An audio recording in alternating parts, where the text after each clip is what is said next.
Let's mic देश का मिजाज ईस्ट।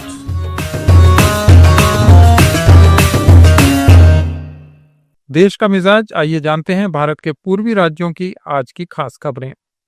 केंद्रीय गृह मंत्री अमित शाह ने आज बिहार के सीतामढ़ी जिले में पुनौरा धाम मंदिर के पुनर्विकास परियोजना की आधारशिला रखी। इस मंदिर को देवी सीता का जन्म स्थान माना जाता है। इस महत्वाकांक्षी परियोजना की कुल लागत 882 करोड़ रुपए से ज्यादा है। इसमें से 137 करोड़ रुपए पुराने मंदिर और उसके परिसर के विकास पर और 728 करोड़ रुपए पर्यटन संबंधी गतिविधियों पर खर्च किए जाएंगे।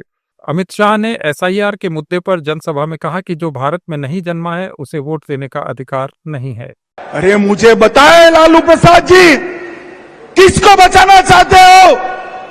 आज तक चुनाव आयोग ने जो पहली सूची बाहर करी, आपकी पार्टी ने एक भी ऑब्जेक्शन नहीं लिया, कांग्रेस पार्टी ने एक भी ऑब्जेक्शन नहीं लिया।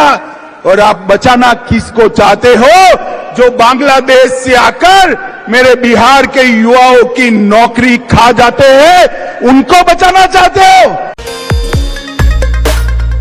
छत्तीसगढ़ हाईकोर्ट ने सड़कों पर बर्थडे सेलिब्रेशन और स्टंटबाजी वाले वायरल वीडियो पर सख्त टिप्पणी करते हुए कहा कि सड़कें किसी की निजी संपत्ति नहीं है। कोर्ट ने मुख्य सचिव के शपथ पत्र पर नाराजगी जताई और पूछा कि इन घटनाओं पर कैसी जांच हुई और जांच में क्या निष्कर्ष निकले। कोर्ट ने कहा कि अमीरजादों पर पुलिस की मामूली कार्रवाई से कानून व्यवस्था पर गलत असर पड़ता है और ये समाज के लिए खतरा है। छत्तीसगढ़ में बिजली बिल कनेक्शन एक्सटेंशन जैसे मुद्दों पर बीजेपी और कांग्रेस नेताओं की जुबानी जंग अब सोशल मीडिया वॉर में बदल गई है। दोनों दल एक दूसरे के खिलाफ आपत्तिजनक कार्टून और मीम वायरल कर रहे हैं। बुधवार को 2 नए कार्टून पोस्ट होने से विवाद बढ़ा, जिसमें कांग्रेस ने बीजेपी नेताओं को पशु के रूप में दिखाया। वहीं बीजेपी ने भी कांग्रेस नेताओं को लेकर आपत्तिजनक कार्टून शेयर किए। कांग्रेस ने इसे बीजेपी और आरएसएस की मानसिकता बताया, जबकि बीजेपी ने कहा कि वे कांग्रेस को उसी की भाषा में जवाब दे रहे हैं।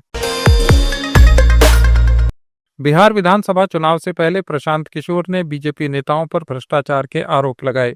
उन्होंने दावा किया कि स्वास्थ्य मंत्री मंगल पांडे ने 2019 में प्रदेश भाजपा अध्यक्ष दिलीप जायसवाल से 25 लाख रुपए घूस लेकर दिल्ली के द्वारका में अपनी पत्नी के नाम पर फ्लैट खरीदा और इसके बदले में किशनगंज स्थित मेडिकल कॉलेज को डीम्ड यूनिवर्सिटी का दर्जा दिलाया। नीतीश कुमार सरकार के मंत्री मंगल पांडे ने आंदर प्रखंड के पतार गांव में रविदास समाज की बेटी मीरा कुमारी का कन्यादान किया। प्रधानमंत्री नरेंद्र मोदी के सबका साथ सबका विकास सबका विश्वास अभियान की भावना के तहत मंत्री ने अपनी पत्नी के साथ मिलकर ये काम किया, जिससे गांव में जश्न का माहौल रहा और सामाजिक समरसता की मिसाल पैदा हुई। बिहार में जहानाबाद के डीएसपी संजीव कुमार पर आय से अधिक संपत्ति के आरोप में एसआईटी की कार्रवाई जारी है। पटना, खगड़िया और जहानाबाद में छापेमारी हो रही है।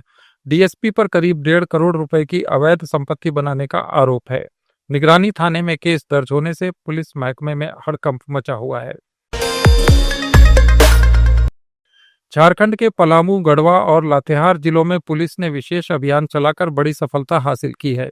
आईजी सुनील भास्कर के निर्देश पर तीनों जिलों में 88 अपराधियों को गिरफ्तार किया गया। इसके अलावा 15 शातिर अपराधियों पर गैंगस्टर एक्ट के तहत कार्रवाई की गई। पुलिस ने थाना क्षेत्र कुवार वांछित अपराधियों, ग्रिल जंपर और गैंग के सक्रिय सदस्यों की पहचान कर 24 से 72 घंटे तक ये विशेष सर्च ऑपरेशन किया। पश्चिम बंगाल के कूच बिहार जिले में बीजेपी समर्थक महिला जयंती बर्मन पर टीएमसी समर्थकों ने हमला किया।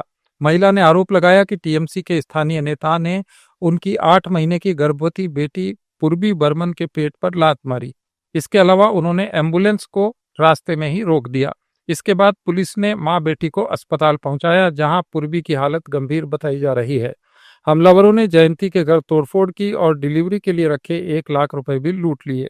बीजेपी ने टीएमसी पर महिला विरोधी होने का आरोप लगाया और कहा कि टीएमसी सत्ता में बने रहने के लिए यौन हिंसा को हथियार बनाती है। टीएमसी के स्थानीय नेता विशुधर ने इस मामले में कहा कि उनकी पार्टी के कार्यकर्ता इसमें शामिल नहीं थे।